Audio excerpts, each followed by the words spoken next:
एक नल और नील नाम के दो मौसेरे भाई थे।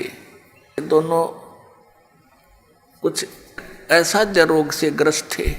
एक दिन परमेश्वर मुनिंद्र नाम में आए हुए वो परमात्मा सत्संग कर रहे थे। नल और नील भी वहां जाकर बैठ गए,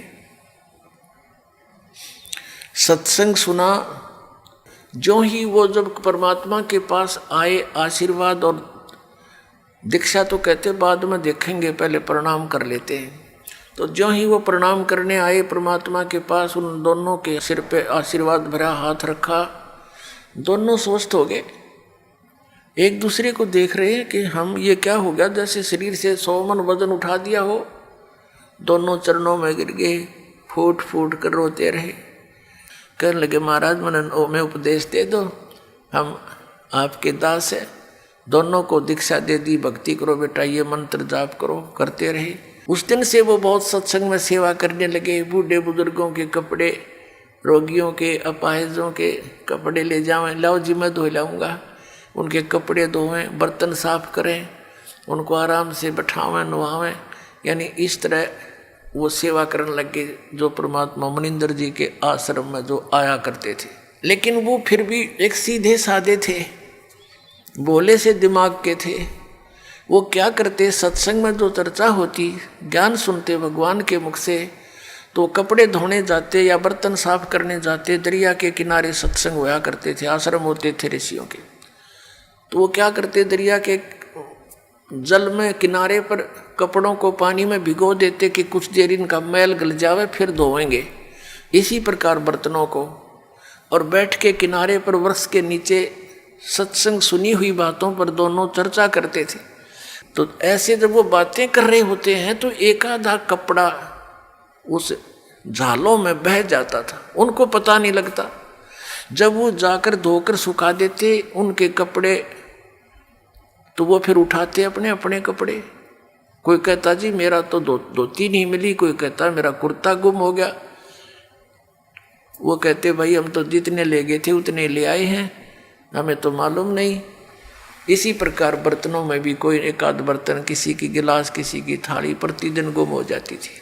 और फिर उनसे प्रार्थना की, भाई देखो मुश्किल से तो हम एक गिलास लाए थे, इतनी दूर से कहाँ कैसे लाएंगे। भाई इससे अच्छा तो तुम ऐसा करो, हमारी सेवा मत करो, हम खुद कर लेंगे। हमें तो बहुत अभाव हो गया इन वस्तुओं का, अब कहाँ से लाएं जा करके। तो वो कहने लगे भाई आगे ध्यान रखेंगे, हम बहुत ध्यान रखेंगे। तो अन्य जो और सेवादार होते थे वो बताते थे कि ये भोले भाले व्यक्ति हैं, उन कपड़ों को बर्तनों को भिगो कर पानी में बैठ जाते, एक तरफ भगवान की चर्चा करते रहते हैं, इनको पता ही नहीं लगता वो पानी में बह जाते हैं। कहने का भाव ये शिकायत गुरु जी के पास पहुंच गई, मुनिंद्र जी के पास। अब उनको चिंता होगी कि महाराज जी के पास बात गई और अब ये हमारी सेवा छीन लेंगे। अब सेवा छीननी गई तो भगवान रुष्ट हुए हमारे से। गुरु जी रुष्ट हो गए तो हम पर तापत्तियाँ फिर आ जाएंगी। वो इस भय से करबद्ध होकर के वहाँ गए। गुरु जी ने बुलाए, परमात्मा ने कहा बेटा ये बहुत परेशान हो गए हैं, आपकी नीयत अच्छी है भगवान भक्ति सेवा करने की, लेकिन इनको प्रॉब्लम घनी हो जाती है, तुम सेवा रहने दो बेटा, कोई और सेवा कर लो। वो चरणों में गिर गए, बुरी तरह रोने लग गए, हे परमात्मा हमारी सेवा ना छीनो, हे भगवान आगे हम बहुत ध्यान रखेंगे। तो वो भक्त कहते जी इनने कई बार कह ली ये बात, तो ये फिर जाते भूल जाते, इनके बस की बात नहीं। अब परमात्मा ने देखा कि इनकी श्रद्धा टूट है, इनका दिल टूट जाएगा, ये वहाँ दुखी हो जाएंगे। तो परमात्मा कबीर मुनिंद्र जी ने, परमेश्वर जी ने आशीर्वाद दे दिया, बेटा आज से तुम्हारे हाथों से कोई वस्तु जल में डूबे नहीं की, वो वहीं जहाँ रखोगे वहीं रहेगी, इधर टस समस्या नहीं होगी, तुम नहीं छेड़ोगे इतने। अब इस वर्ग को पाकर वो बड़े खुशी हुए, जाकर देखा वो कपड़े धर दिए, भिगो दिए, जहाँ रखे थे वहीं रहे। थाली बेले काशी के होते थे वो रख दिए, काशी तो वैसे डूब जाती है, काशी भर के पानी तो बेला, और उस पर दरिया पर रख देते थे, जो का तो रहता था। फिर एक आध कहने लगा पत्थर तो उठा कर रख के देख लो। वो एक आधी कंकर पत्थर उठा कर रखे, वो जहाँ रख दिया उस जल के ऊपर एज इट इज सती रहने लगे। तो ये उन भक्तों की तो प्रॉब्लम हल होगी जिनके बर्तन और कपड़े गुम होया करते। तो इस प्रकार नल और नील को ये आशीर्वाद परमेश्वर मुनिंदर जी द्वारा दिया गया था। उधर से क्या हुआ कि कुछ दिनों के बाद जैसे विष्णु अवतार श्री रामचंद्र जी राजा दशरथ के घर जन्मे थे, विवाह हुआ सीता जी के साथ। विवाह होने के कुछ ही समय उपरांत उनका वनवास हुआ। वो वन में अपना समय व्यतीत कर रहे थे, वहाँ से सीता जी का अपहरण कर ले गया रावण। उधर से रावण को संदेशे मिले, लेकिन रावण नहीं माना।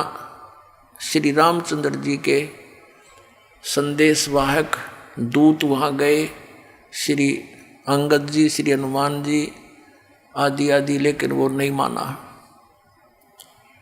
कहने का भाव ये है कि युद्ध की तैयारी होगी। युद्ध करने के लिए समुद्र से सेना पार करनी समस्या आएगी। अब समुद्र के ऊपर का जावें कैसे?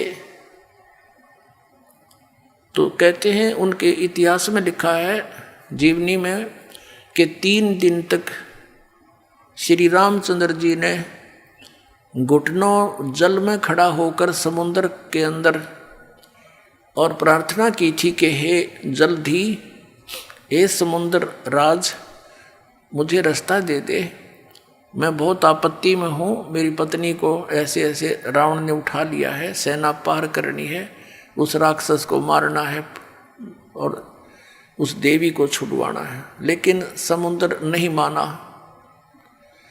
अंत में कहते श्री रामचंद्र जी ने लक्ष्मण से कहा कि मेरा अग्निबाण दे, लातों के भूत बातों से नहीं मानते। लक्ष्मण ने अग्निबाण दे दिया उठा के।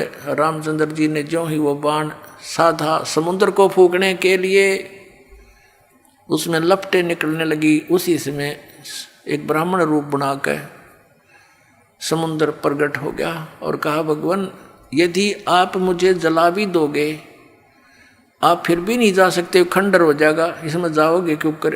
ये तो कुआं हो जाएगा जेरा, और ना जाने कितने जीव मरेंगे, आप पाप के भागी हो जाओगे। ऐसा काम करो भगवान, मेरी मर्यादा भी बनी रहे और आपका काम भी हो जा, सर्प भी मर जा, लाठी भी ना टूटे।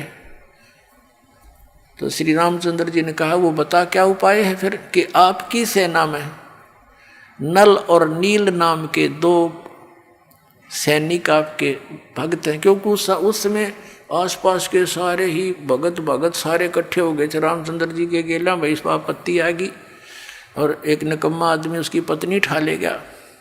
उधर से शिवलोक से भी काफ़ी गण आए थे, भगवान शिव ने भेजे थे, तो वह बहुत इकट्ठे हो गए थे। तो नल और नील को बुलाया गया। नल और नील से कहा गया, श्री रामचंद्र जी ने कहा कि भाई एक पर आपकी परीक्षा दो तुम।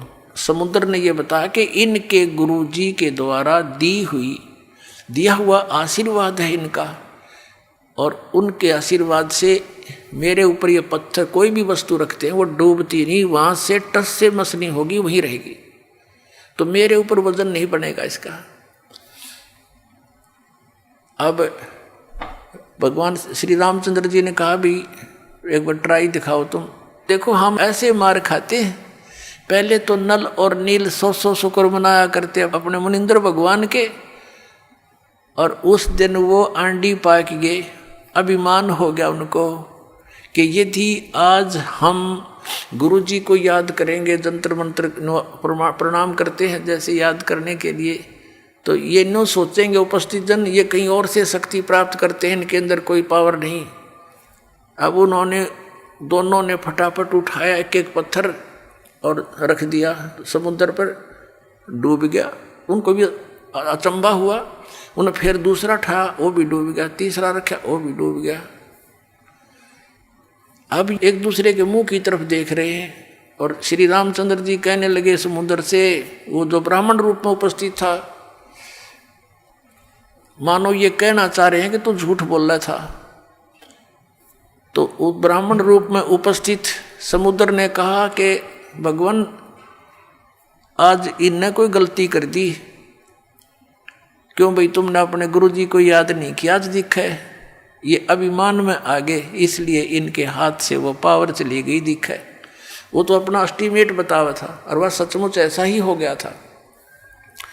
अब उन दोनों ने फिर अक्षमा याचना की, गुरुजी को याद किया, हे दाता दया करो, हमसे गलती होगी, माफ़ करो, हम तो पापी आत्मा हैं। वो डर गए न्यू अकदे फिर वो आपत्ति फिर ना आ जा तुम्हारे पे, और तुमने कर दी गलती आज ज़्यादा, अब मान बढ़ाई की भूख में। तो पुण्यात्माओं परमात्मा हमें आगाह करते हैं कि यदि तुम ऐसे मर्यादा तोड़ दोगे भक्ति आपकी नष्ट हो जाएगी। जैसे माता गर्भ को रखे यतन बनाए और ठेस लगे तो छन होए, ऐसे भक्ति जावे। जैसे किसी बहन को माता को बहुत वर्षों के बाद कोई गर्भ रहा हो, फिर वो कितनी चिंतित होती है उस बालक को परिपूर्ण करने के लिए, कहीं ऊंचे नीचे में पैर न रखा जा, चलते समय भी बहुत सावधानी बरतती है, और रात के समय करवट बदलते समय भी वो बहुत चिंतित रहती है, कहीं मेरे बालक पर जोर ना आ गया, एकदम उदड़क कर पड़ती है और देखती है दर्द पीड़ा तो नहीं होगी मुझे।